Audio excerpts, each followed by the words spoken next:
Assalamualaikum warahmatullahi wabarakatuh. Kami dari kelompok 2 akan membawakan materi presentasi yaitu Al-Quran dan Talmud. Langsung saja kita menuju pembahasan.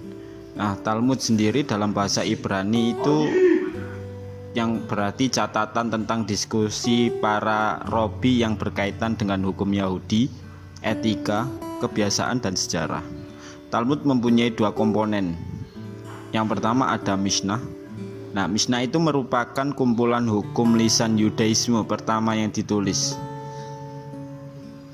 Dan Gemara, yaitu diskusi mengenai Mishnah dan tulisan-tulisan yang terkait dengan Tanoim yang sering membahas topik-topik lain dan secara luas menguraikan Tanakh. Istilah Talmud dan Gemara sendiri itu seringkali digunakan secara bergantian. Gemara sendiri merupakan dasar dari semua aturan dari hukum rabbinik dan banyak dikutip dalam literatur rabbinik yang lain. Keseluruhan Talmud biasanya juga dirujuk sebagai bahasa Ibrani atau Shash, bacanya Shash pakai Y. Nah, singkatan bahasa Ibrani untuk Shishah, Sadarim atau 6 tatanan yaitu Mishnah. Nah, dalam studi keyahudian pada mulanya itu tidak tertulis atau tidak tertulis secara lisan. Tapi para robi menguraikan dan memperdebatkan hukum serta membahas Alkitab Ibrani tanpa bantuan karya-karya tertulis selain dari kitab-kitab di dalam kitab suci sendiri.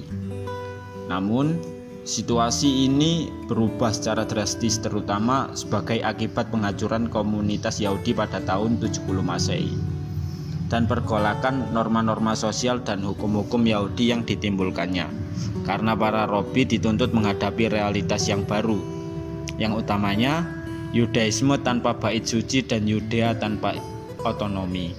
Membanjirlah wacana hukum dan sistem studi oral yang lama tidak dapat lagi dipertahankan. Pada masa inilah wacana rabbinik mulai dicatat secara tertulis. Nah, hukum lisan tertua yang dicatat kemungkinan dalam bentuk midrashi. Di sini diskusi halakhic disusun sebagai tafsiran eksegetis terhadap Pentateuch. Tetapi sebuah bentuk alternatifnya yang disusun menurut topiknya dan bukan menurut ayat-ayat Alkitab menjadi dominan pada sekitar tahun 200 Masehi ketika Robi Judah Hanasi mendaksi Mishnah. Kitab Talmud ini terbagi menjadi dua, yakni Talmud Yerusalem dan Talmud Babilonia. Hal ini disesuaikan dengan penafsiran dari robi-robi atau pendeta-pendeta Yahudi. Nah, golongan Taurat sementara itu saat kaum Yahudi meyakini dan mempercayai kitab-kitab dari para rohibnya itu, pada tahun 1945 Masehi, seorang pengembala bernama Muhammad Adib yang sedang mencari anak kambingnya yang tersesat di sekitar gua-gua dekat lembah Qumran, Palestina, menemukan sebuah peninggalan sejarah yang sangat berharga. Ia menemukan sejumlah gulungan kitab kuno yang selanjutnya dinamakan gulungan-gulungan Laut Mati atau gua-gua lembah Qumran. Setelah peristiwa itu, sejumlah pihak melakukan panggilan di sekitar tempat tersebut. Dan mereka kemudian menemukan 11 gua yang ada di lembah Qumran tersebut. Nah, menurut para ahli arkeolog, gulungan tersebut kemudian diketahui sebagai gulungan-gulungan Taurat dalam bahasa Ibrani kuno, Ibrani modern, Yunani, Aramia, dan Nabti. Nah, penemuan ini menjadi sangat penting karena merupakan manuskrip tertua dari Perjanjian Lama atau Perjanjian Taurat yang lama yang berhasil ditemukan dalam bahasa Ibrani. Akan tetapi, sayangnya manuskrip tersebut tak banyak dipublikasikan. Kita lanjutkan pada pembahasan kedua yaitu Al-Quran. Nah, Al-Quran sendiri merupakan sebuah kitab suci utama dalam agama Islam yang umat muslim mempercayainya bahwa kitab ini diturunkan oleh Tuhan. Dalam bahasa Arab, Tuhan umat Islam yaitu Allah kepada Nabi Muhammad. Nah, kitab ini terbagi ke dalam beberapa surat atau bab dan setiap suratnya terbagi ke dalam beberapa ayat.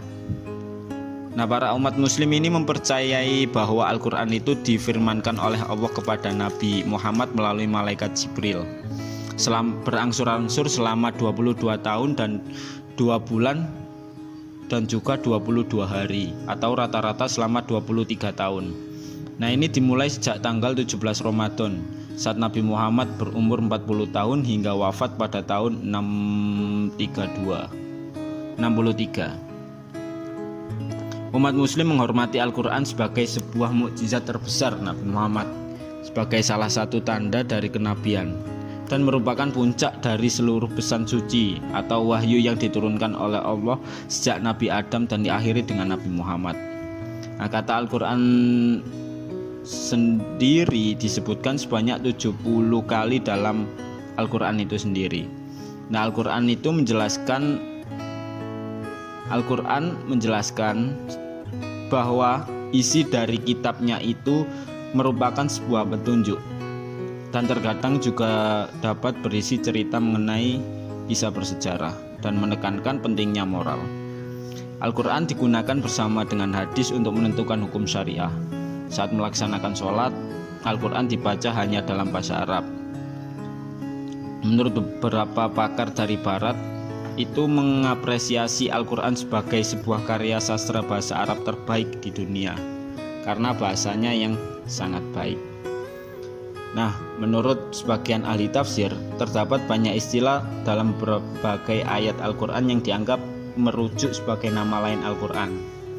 Nah, berikut ini merupakan nama-nama lain dari Al-Quran, seperti Alkitab yang artinya buku, Al-Furqan yang artinya pembeda antara benar dan salah, Az-Zikir Az-Zikir memberi peringatan, Al-Mau'idah yang artinya pelajaran atau nasihat, Al-Hukm yang berarti peraturan atau hukum, Al-Hikmah yang berarti kebijaksanaan, Asy-Syifa yang berarti obat atau penyembuh, Al-Huda yang berarti petunjuk, At-Tanzil yang diturunkan, Ar-Rahmat yang berarti karunia atau rahmat, Ar-Ruh artinya ruh, Al-Bayan artinya penerang, Al-Kalam artinya ucapan atau firman, Al-Busyra artinya kabar gembira, An-Nur yang berarti cahaya, Al-Basyair yang berarti pedoman, Al-Balak yang berarti penyampaian atau kabar, Al-Qaul yang berarti perkataan atau ucapan. Nah, itu nama-nama lain dari Al-Quran. Nah, kedua kitab ini adalah merupakan sebuah bukti dari kenabian. Berbicara tentang peristiwa-peristiwa yang mereka katakan akan terjadi, salah satunya adalah hari-hari akhir. Nah, kiamat sendiri memiliki makna yang berbeda-beda dengan menempatkan penekanan pada Alkitab yang paling besar dan Talmud yang paling sedikit. Nah, semua berbicara tentang orang-orang yang memiliki hubungan khusus dengan Tuhan, dan mereka semua setuju bahwa Nabi Nuh, Abraham, dan Musa adalah seperti itu. Nah, setelah itu segalanya menjadi kacau, baik Alkitab maupun Quran.